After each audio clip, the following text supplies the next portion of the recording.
Apple scab disease ये एक fungal disease है कॉज्ड बाय फंगस वेंचूरिया, जिसकी सेक्सुअल स्टेज को वेंचूरिया इनिक्विलिस बोलते हैं।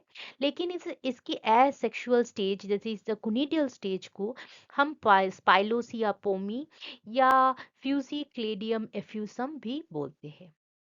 सो ये ऐसी एक बहुत ही इम्पोर्टेंट डिजीज है सेबों में, एप्पल में, because other fungal disease like powdery mildew या फायरी ब्लाइट ऑफ एप्पल, इसको अगर हम कंसिडर करें तो हमको देखेगा कि maximum yield loss is caused by apple scab disease, that is by the वेंचूरिया।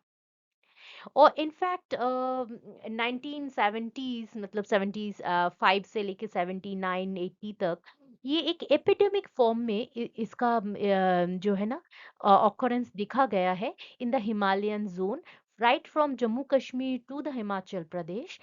तो ये एक एपिडेमिक फॉर्म में देखा गया था। सिर्फ हमारे देश में नहीं, जहाँ पे भी एप्पल ग्रोइंग रीजन्स है वहाँ पे कभी कभी ये एपिडेमिक फॉर्म में दिखा जाता है, बिकॉज वेंचूरिया जो inaequalis that causes apple scab disease. But apart from that Venturia के अलग अलग स्पीशीज है जो कि ये एप्पल फैमिली के डिफरेंट प्लांट्स को, जैसे पीच हो गया, पियर हो गया, इनको भी इफेक्ट करता है। So from the plant pathology point of view ये बहुत ही इंपॉर्टेंट है, बिकॉज ये ट्रेंड देखा गया है सीएसआई नेट में कि मैक्सिमम टाइम्स एक क्वेश्चन तो प्लांट पैथोलॉजी पे आ ही जाता है। अपार्ट फ्रॉम दैट ये एमएससी बीएससी दोनों सिलेबस में ही है। तो from the exam point of view this is a very important topic. Hello students, I am doctor Ayantika Das and welcome to botany with Ayantika. मैं सिर्फ बोटनी नहीं, microbiology and biotech related videos भी बनाती हूँ। Today in this video I am going to talk about plant pathology, and Venturi is a fungus that I'm going to talk about. आज के video में मैं डिस्कस करने वाली हूँ इसकी एक ओवरव्यू, कितने सारे स्पीशीज है, इसकी जो डिजीज की जो है हिस्ट्री क्या है, थैलस स्ट्रक्चर क्या है, इसकी रिप्रोडक्शन कैसी होती है, क्या क्या सिम्टम्स देखा जाता है, and about the life cycle of the disease, damage क्या कितना करता है, इसकी मैनेजमेंट और कंट्रोल कैसे होगा। Let's begin with the video. पहले हम आज देखते हैं इसकी taxonomic position. Now, why should we study the taxonomic position? Because it's very important. आपकी जो भी, if they are you are asked to talk about the symptoms or the damage and control measures or life cycle, कुछ भी हो, short question हो, long question हो, you should be aware of the taxonomic position. You should be aware of the taxonomic position. इसकी जो है ना, ये फाइलम एस्कोमाइकोटा को बिलोंग करते हैं, class डोथीडियोमाइसिटिस, order Pleosporalis, family Venturiaceae, and genus Venturia. अब Venturia, which causes this apple scab disease, 130 species has been found. अब इसमें कुछ जो है एनामॉर्फ, कुछ जो है टीलोमॉर्फ।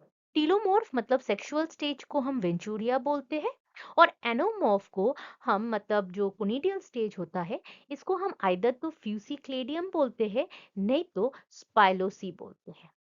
तो इसकी जो है ना कॉमन इनइक्वलिस तो एप्पल स्कैब एप्पल में करता है।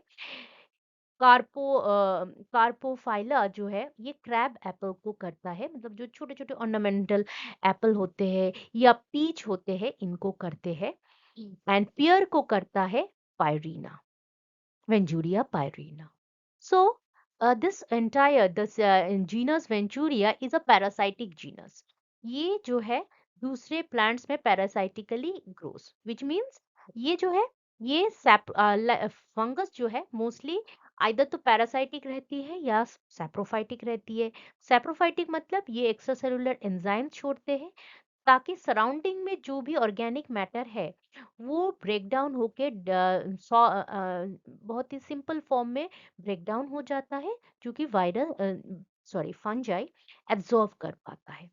तो ये हो गया सैप्रोफाइटिक मोड ऑफ न्यूट्रिशन। और वेंचूरिया जो है ये एक पैरासाइटिक प्लांट है, पैरासाइटिक फंजाई है, जो पैरासाइटिक फंजाई होते हैं, ये दूसरे प्लांट्स को इन्वेड करता है और उनके प्लांट बॉडी से ये डिफरेंट इसकी न्यूट्रिशन गैदर कर लेता है। कैसे कर लेता है? बाय आइदर फॉर्मिंग हॉस्टोरिया, या तो ये क्या करता है, it keeps on the haustoria inside the cell, either तो सेल के अंदर में ये हॉस्टोरिया फॉर्म करके एब्जॉर्ब करेगा, या तो बाहर से ही ये जो है सेल वॉल को डिसॉल्व करके सेल की जितने भी न्यूट्रिएंट्स हैं उसको ब्रेक डाउन कर देता है। तो ऐसे में आइदर मतलब parasitic can be like this, so it can be parasitic जो है इधर टू इंटरसेलुलर या इंट्रासेलुलर होती है। पर अपना जो है ये वाला प्लांट है, ये मोस्टली लीफ, ब्लूजम और फ्रूट, मतलब चारों जो भी अबव ग्राउंड पार्ट है उनको इफेक्ट करता है। अबव अबव ग्राउंड पार्ट्स को इफेक्ट करता है और काफी यील्ड लॉस करवा देता है। वेंचुरिया की बहुत सारे स्पीशीज है। कार्पोफाइला जो है ये क्या करता है, ये करता है पीच को इफेक्ट। इसके अलावा भी जो एफ्यूसा है that is going to affect the pecan plants. The inequalities that causes in the scab disease of apple. इसके अलावा भी पायरीना जो है वो क्या करता है, पियर पियर में ये डिजीज करता है, पियर में। इसकी अगर हम देखें इसकी ग्लोबल डिस्ट्रीब्यूशन, तो ये जितने भी एप्पल ग्रोइंग रीजन है एंड पियर ग्रोइंग रीजन है, उन सभी जगह पे ये इसकी जो है ना अबंडेंस देखा जाता है। एंड इसकी जो है ना सबसे अर्ली खोज जो है 1982 में पाया गया था, और पियर एंड्रिया सैक्राडो ने फर्स्ट इसकी जो है ना डिस्कवरी हुई है। और उसके बाद से बहुत जगह पे एक्चुअली वेंचुरिया जो है it is known, it is a sexual stage. तो इसके अलावा भी इसकी जो है ना फ्यूसिक्लेडियम या स्पाइलोसिया, इन दोनों नाम तीनों नाम से ही ये जाने जाते हैं। तो ये जो है वेंचुरिया, ये हमारे देश में सिर्फ और सिर्फ हिमाचल एंड जम्मू कश्मीर में पाए जाते हैं। लेकिन अगर हम पूरा वर्ल्ड देखें तो अमेरिका की जो ईस्टर्न कोस्ट है, या जो मैक्सिकन और अमेरिका के बीच वाला रीजन है, या यहाँ पे जो चिली वाला पोर्शन है, अर्जेंटीना वाला पोर्शन है, पूरी यूरोप अगर देखें, और सेंट्रल एशिया में कुछ पार्ट्स है, जैसे ये जो पामीर और ये वाला रीजन, ये वाला पामीर रीजन शायद, then you have the Himalayan region, then you have the Japan, और ये कोरिया, ये वाला जो रीजन है, यहाँ पे we are seeing the apples are seen to be grown.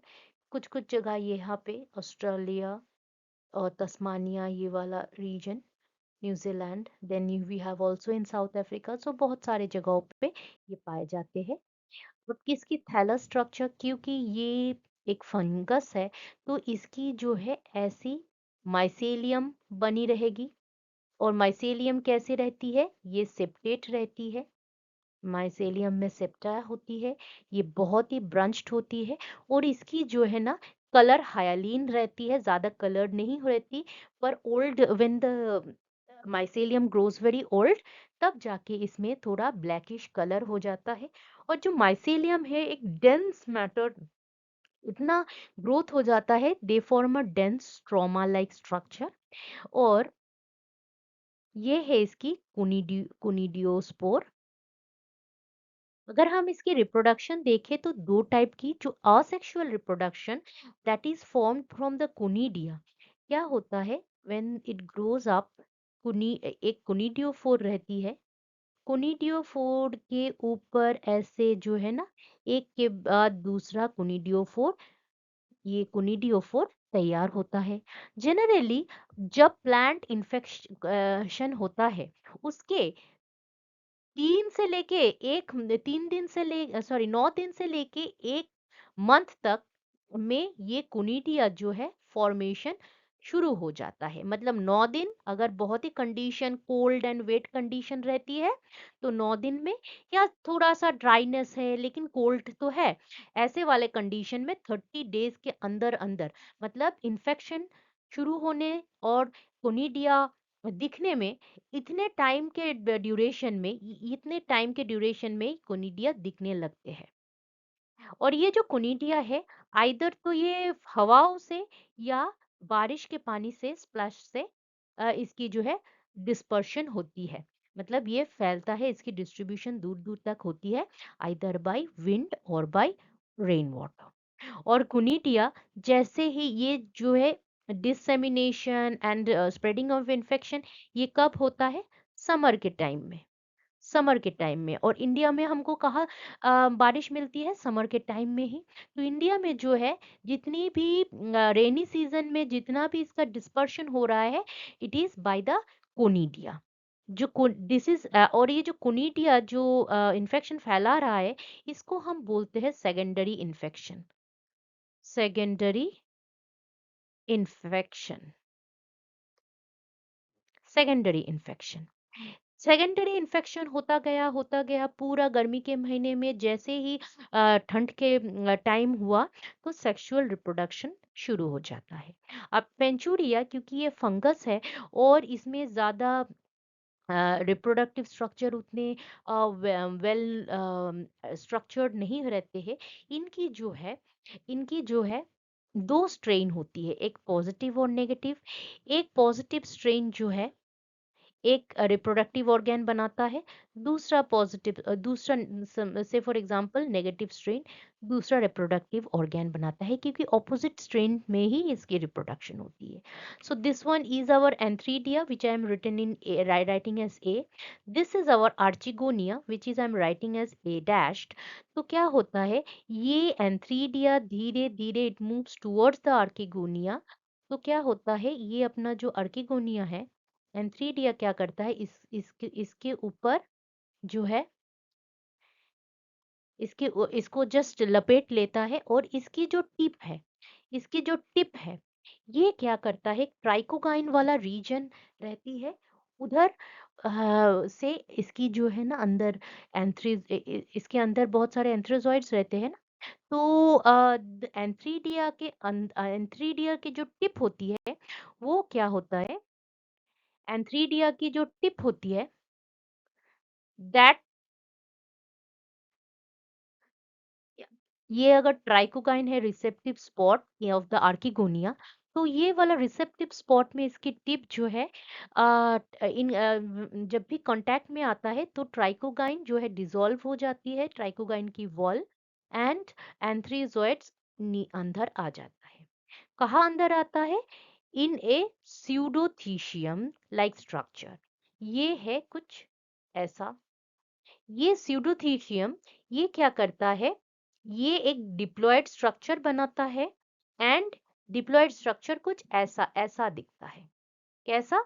जो स्यूडोथीशियम है, उसके जो है ये बाहर वाले जो लेयर है, दीज आर ऑल स्टेराइल। लेकिन ये अंदर में ये जो है, I am drawing it with a different colour, ये वाले जो है, ये हमारे है एस्कस। ये एंटायर जो है एस्कस, और इसमें जो स्पोर्स है, इसी is called the ascospores. Okay, तो नोटिस कीजिए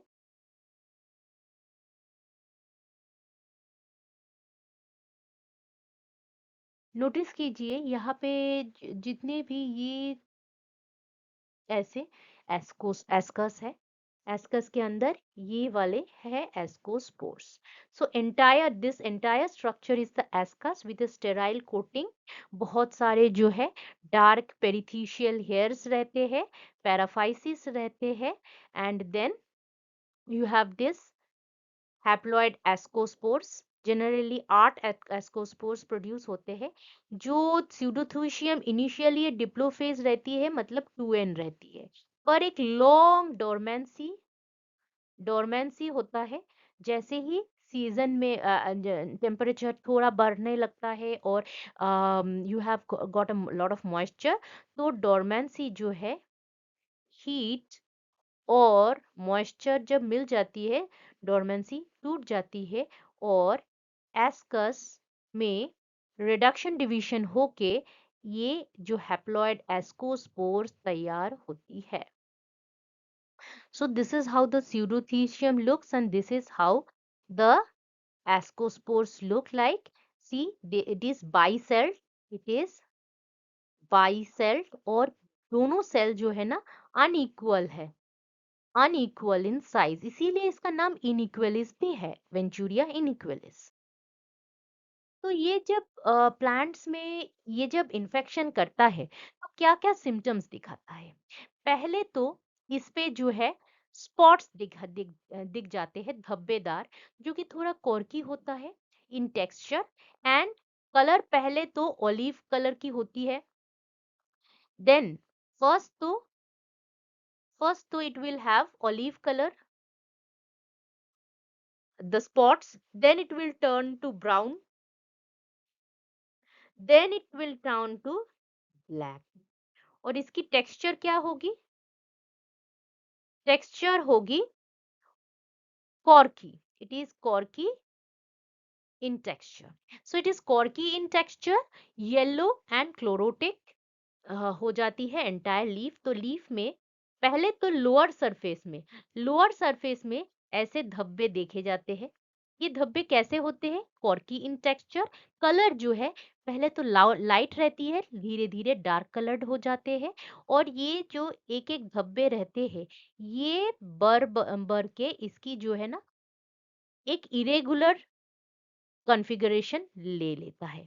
सो पहले जो छोटा था, फिर साइज बढ़ा, फिर साइज बढ़ के कोआलिस करके एक इरेगुलर साइज और शेप ले लेता है. और एंटायर लीफ जो है ये कैसे हो जाता है? थोड़ा ट्विस्टेड एंड पकड़िंग देखा जाता है, सिकुड़ जाता है, रिंकल आ जाती है बहुत सारे. एंड देन अल्टीमेटली एंटायर जो लीफ है ये क्लोरोटिक हो जाता है, येलो कलर का हो जाता है. और लीफ जो है प्रीमेच्योरली इट फॉल्स. इसके अलावा भी इसके जो है ना not only leaf but also the stem, the fruits, the flowers are affected. अब जो फ्लावर्स अफेक्टेड होते हैं वो फ्लावर तो easily it does not causes, it does not fertilize or form the fruit, it causes drop. इसके अलावा भी जो अगर फ्लावर बहुत ही मैच्योर स्टेज में हो जाता है, जब मतलब फर्टिलाइजेशन हो गई है, तब उससे जो फ्रूट आती है वो तो बहुत ही छोटा एंड डिफॉर्म तैयार होता. इसके अलावा भी अगर फुल ग्रोन फ्रूट के ऊपर अगर ये इन्फेक्शन होता है तब उसके जो है ना ऐसे स्पॉट्स देखे जाते हैं. पहले तो ऐसे स्पॉट्स देखे जाते हैं, छोटे छोटे ऐसे धब्बे धब्बे दिखे जाते हैं. ये धब्बे कैसे रहते हैं? ऐसे तो ब्राउन कलर की रहती है, लेकिन इसमें एक क्लोरोटिक हैलो भी देखा जाता है, जो कि आप इधर देख पा रहे हैं.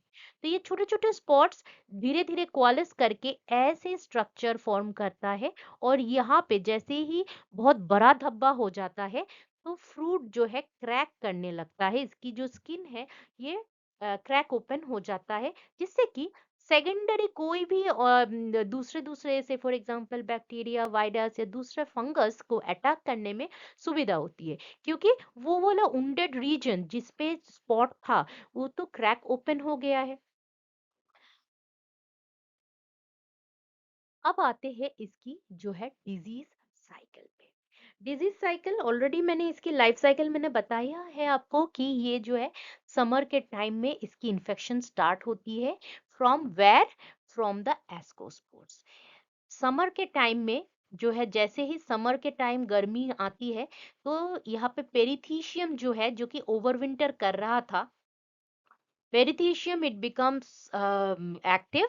और ये क्या करता है? एस्कस के अंदर एस्कोस्पोर्स, ये जो एस्कोस्पोर्स तैयार करने लगते हैं. ये एस्कोस्पोर्स कैसे होते हैं? ये एस्कोस्पोर्स होते हैं हैप्लॉइड. ये एस्कोस्पोर्स होते हैं हैप्लॉइड.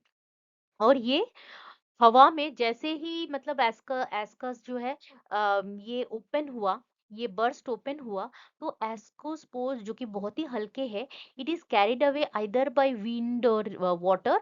कहाँ पे? To the leaf of the plant. Leaf of the plant में आया या फ्लावर में आके इन्फेक्शन किया। अब इन्फेक्शन होता कैसे है? ये जो एस्कोस्पोर्स है, ये ascospores when it falls on the surface of the plant, ये अब उसकी सरफेस है, तो देखिए ये जो है क्यूटिकल ऑफ द प्लांट को, जो कि फर्स्ट प्रोटेक्टिव लेयर होती है, उसको डायरेक्ट पेनिट्रेट करके ऐसा माइसेलियम बना लेता है, ऐसे mycelium.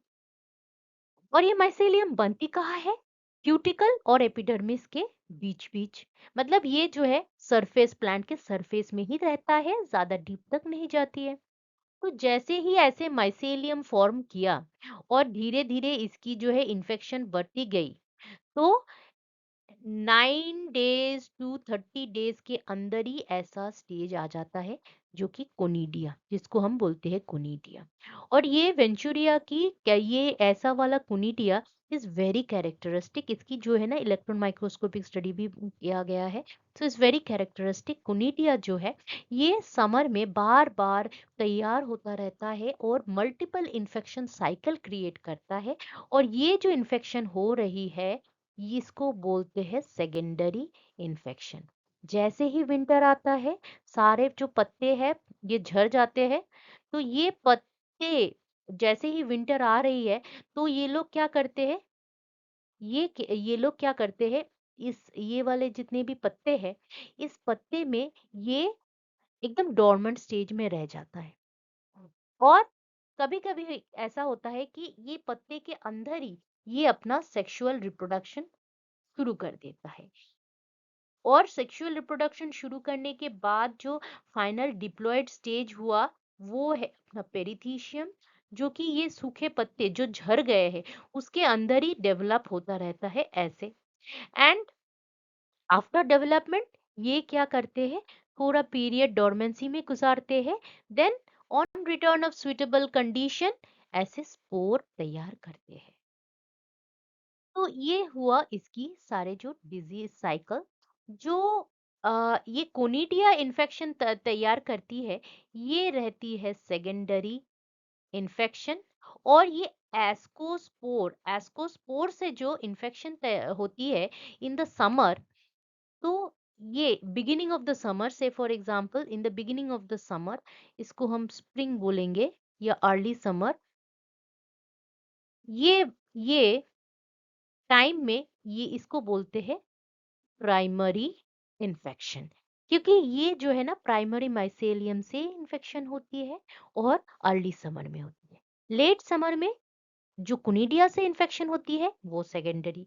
So primary infection is caused bye ascospores, secondary infection is caused bye conidia. ये एस्कोस्पोर्स जो है ये हैप्लॉइड है और कोनिडिया भी हैप्लॉइड है। Conidia is produced by asexual reproduction और एस्कोस्पोर्स जो है ये प्रोड्यूस बाय सेक्सुअल रिप्रोडक्शन। अब इसकी इकोनॉमिक लॉस क्या है? ये बहुत ही ज्यादा इकोनॉमिक लॉस कर देता है, क्योंकि ये एक्सटेंडेड पीरियड तक इन्फेक्शन करता रहता है। मतलब एंटायर समर के पीरियड में ये कोनिडिया से इन्फेक्शन पे इन्फेक्शन करता ही जाता है, multiple cycle of infection, secondary infection during the entire summer. और जैसे ही विंटर आता है, तो ये रिप्रोडक्शन करके पेरिथीशिया, वो जो पेरिथीशिया बना लेती है, वो पेरिथीशिया के अंदर जो है ना इसकी एस्कस और एस्कोस्पोर तैयार करके डोरमेंसी में बिता देता है। तो ये जो है, if you don't remove the leaf litters, then there is maximum chance कि ये जो है ना नेक्स्ट सीजन में भी ये इफेक्ट कर सकता है। इसीलिए जो है ना ये मैक्सिमम डिफोलिएशन करता है। जो फ्रूट्स और फ्लावर इफेक्टेड होते हैं वो भी अर्ली प्रीमैच्योरली इसकी फ्रूट फॉल हो जाती है। तो ये जो है यील्ड रिड्यूस तो करता ही है, फर्स्ट बाय डिफोलिएशन। देन वो जो फ्रूट को इन्फेक्ट कर रहा है वो प्रीमैच्योरली फॉल कर सकता है, टोटल यील्ड लॉस हो सकता है इससे। या फ्रूट जो है ना एडवांस स्टेज में चला गया है, उसके बाद अगर इन्फेक्शन हो रहा है तो उसकी साइज ठीक नहीं रहेगी। और क्योंकि वो जो है लेशंस धीरे-धीरे बढ़ के एकदम क्रैक जैसा फॉर्म कर देता है एप्पल के बॉडी पे, तो इसकी मार्केटेबिलिटी भी कम हो जाती है। अब इससे अगर हम इसको अगर हम कंट्रोल करना चाहते हैं, तो भी हमको ज़्यादा इकोनॉमिक तभी भी इकोनॉमिक लॉस थोड़ा होता है, क्योंकि बार-बार हमको फंजीसाइड की स्प्रे करनी पड़ती है, 14 दिन के बाद ही करो, on and do it once, twice, thrice, even 4 times. तो ये बहुत ही लेबर इंटेंसिव हो जाती है, जिससे कि cost of production of the Apple increases. और ये हमारे हाथ में नहीं रहता, ये वेदर के हाथ में रहता है।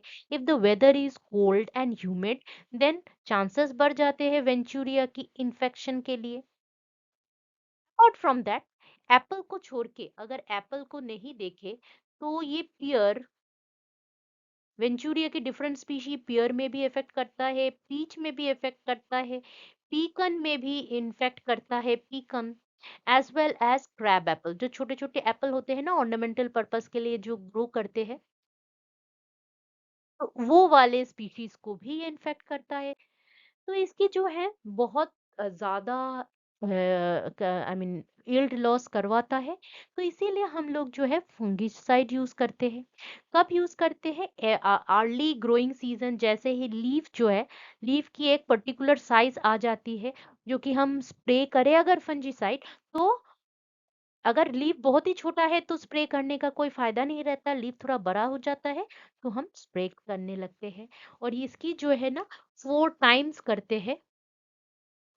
और इंटरवल क्या रहती है? इंटरवल पीरियड आइदर तो 10 की 14 दिन के बीच बीच जो है ना, ये बार बार स्प्रे करना चाहिए। और स्प्रे करेंगे किससे? ऐसे मैनकोजेब, इन्फ्यूज या मिलर के पॉप, ये बेसिकली कॉपर बेस्ड होंगे, जैसे बोर्डेक्स मिक्सचर भी है। तो फंजीसाइड का स्प्रे करनी है अर्ली ग्रोइंग सीजन में ही, क्योंकि लेट सीजन में तो इसकी full manifestation of the symptoms is observed. इसके अलावा आई मीन फंजीसाइड के देने के अलावा भी है ना, हम इसको ज्यादा फर्टिलाइज्ड अगर करके रखते हैं सॉइल को, तो प्लांट की ग्रोथ ज्यादा रहेगी, विगर ज्यादा रहेगी, तो इन्फेक्शन ये इन्फेक्शन को रोध करने के लिए, रेजिस्ट करने के लिए ये ज्यादा, अगर विगर है तो ज्यादा हेल्पफुल होगा। इसके अलावा भी अगर हम ऑर्चर्ड की डिजाइन को देखें, हमको जो एक पीस ऑफ लैंड है, तो ऑर्चर्ड को अपोजिटली नहीं ग्रो करना है, एक लाइन में ग्रो करनी है। क्यों? क्योंकि हवा पास होनी चाहिए, हवा पास होनी चाहिए। और हवा पास होना क्यों जरूरी है? अगर वेंटिलेशन प्रॉपर नहीं होगी, तो लीफ की जो सरफेस है उस पे, अगर से फॉर एग्जांपल हमने फंजीसाइड स्प्रे किया या बारिश हो गई, तो लीफ के सरफेस में जो वाटर है वो ज्यादा देर तक रुकी रहेगी, सूखेगी नहीं, जिसके वजह से वेट लीफ में हमको पता है कि इजीली फंगस जो है पेनिट्रेट कर लेता है। तो प्रॉपर वेंटिलेशन तो बनानी चाहिए। और ये प्रॉपर एरिलेशन या वेंटिलेशन के लिए हम जो है एक लाइन में, इसको एक लाइन में ग्रो करेंगे। और इसकी जो है ना हेवी कैनोपी भी नहीं रखेंगे, प्रॉपर प्रूनिंग करके रखेंगे, क्योंकि ज्यादा कैनोपी है, बहुत मतलब कैनोपी अगर ज्यादा है मतलब लीफ जो है इसकी डेंसिटी बढ़ जाती है, which helps in spreading of rapid spreading of infection। ज्यादा जो लीव्स है वो बहुत ही आसपास रहेगी, तो क्या होगी? इन्फेक्शन इजीली एक लीफ से दूसरे लीफ, दूसरे लीफ से तीसरे लीफ इजीली स्प्रेड कर पाता है। तो हमको थिनिंग ऑफ द कैनोपी करनी है, 2 दिन बाद ही इसको जो है थिनिंग आउट ऑफ कैनोपी करनी होती है। इसके अलावा भी क्या होता है, जो लीफ नीचे गिरा गिरा रहता है उसको ऐसे छोड़ना नहीं है, उसको 2 दिन बाद ही इसको रेक करके इसको कहीं एक जमा करनी है। एंड कुछ और दूसरे ऑर्गेनिक मैटर या इनऑर्गेनिक मैटर से उसको ढक के रखना है, ताकि वो जो है, अगर वो वाले लीफ इन्फेक्टेड है, तो वो फर्दर स्प्रेड ना कर पाए। क्या स्प्रेड ना कर पाए? अपना स्पोर से इन्फेक्शन जो है, इन्फेक्शन स्प्रेड ना कर पाए। ओके। एंड हमको ये भी देखना है कि कुछ कुछ स्पीशीज है जैसे ये सारे जो है ये स्कैब रेजिस्टेंट कल्टीवर है। अगर हम इसको प्लांट करते हैं तो स्कैब डिजीज से थोड़ा बहुत तो रेजिस्टेंस मिलता है। इसके अलावा भी now bio fungicide has become very popular. क्यों? क्योंकि ये जो बायोफंजीसाइड है, इसकी रेजिडेंस टाइम ज़्यादा नहीं रहती और ये उतना टॉक्सिक नहीं रहते हैं to most of the organisms. So अगर हम ऐसे बायोफंजीसाइड वाले एप्पल्स खाते हैं जिसमें बायो फंजीसाइड स्प्रे किया गया, ऐसे वाले एप्पल को हम खाते हैं लेकिन हमको ज़्यादा टॉक्सिक इफेक्ट्स नहीं होते। टॉक्सिक इफेक्ट्स मतलब जो नॉर्मल फंजीसाइड होते हैं, केमिकल फंजीसाइड होते हैं, दे आर कार्सिनोजेनिक, क्योंकि वो होते हैं एक्यूमुलेटिव पॉइजन, वो होते हैं एक्यूमुलेटिव पॉइजन। सो ये अगर हमारे बॉडी में थोड़ा है तो इफेक्ट नहीं करता है, लेकिन बहुत बढ़ जाता है तो ये कार्सोजेनिक होता है, कार्सिनोजेनिक होता है और मेटाबॉलिज्म डिफरेंट से फॉर एग्जांपल अपनी डाइजेशन को खराब कर देता है, रिप्रोडक्टिव या कोई हार्मोनल इम्बैलेंस कर देता है। तो fungicide is not that much, it fungicide की साइड इफेक्ट्स होती है, पर अगर बायो फंजीसाइड यूज करते हैं तो ये ज्यादा अच्छा होता है। और रेजिस्टेंट स्पीशी अगर करते हैं तो और भी अच्छा है। तो that was all about scab disease, Venturia. तो यहाँ पे मैंने फर्स्ट तो इसकी ओवरव्यू दिया कि व्हाट इज वेंचूरिया, इसकी क्या क्या स्पीशीज है, इसकी डिस्ट्रीब्यूशन क्या कहाँ कहाँ पे पाए जाते हैं, इसकी जो है थैला स्ट्रक्चर कैसी होती है और इसकी जो सेक्सुअल असेक्सुअल रिप्रोडक्शन कैसी होती है, इसकी disease cycle as well as इसकी जो है सिम्टम्स क्या है, इसकी मैनेजमेंट और कंट्रोल कैसे हम करें। कोई अगर डाउट है फिर भी तो you can write it in the comment section. Plant pathology related कोई और वीडियो मुझे बनानी है तो also you can write it on comment section. कुछ और वीडियो आपको चाहिए then also you are free to write in the comment section. If you like this video, please share it with your friends and please hit the like button and subscribe to my channel. Subscription is free, but if you subscribe, I'll feel very interested to make more such videos. Thanks again for watching this video.